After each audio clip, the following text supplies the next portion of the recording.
The important thing to understand is most people are risk averse. Most people see risk as something to avoid. And oftentimes, entrepreneurs are a little more comfortable with what we call the risk equation than others are. The risk equation is being able to identify the risks that need to be taken and then implement them effectively.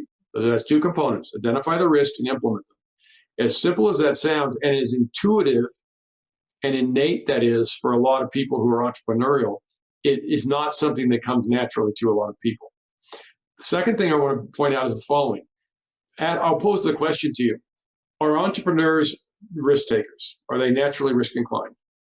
Well, I would say it's probably mix, right? They have maybe more than the average person's risk comfort level, but they have clear boundaries in areas where they're terrified of screwing up.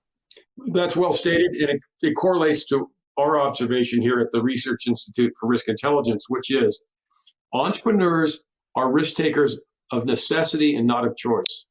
The point is, they don't get up in the morning and say, I really want to take a risk. They get up in the morning and say, I want to be successful.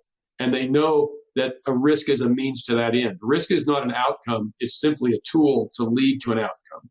It leads to increased organizational agility, which is an increased ability to respond to changes in the marketplace, changes in the competitive environment. It leads to increased levels of initiative. So there's fewer of those decisions unnecessarily escalated.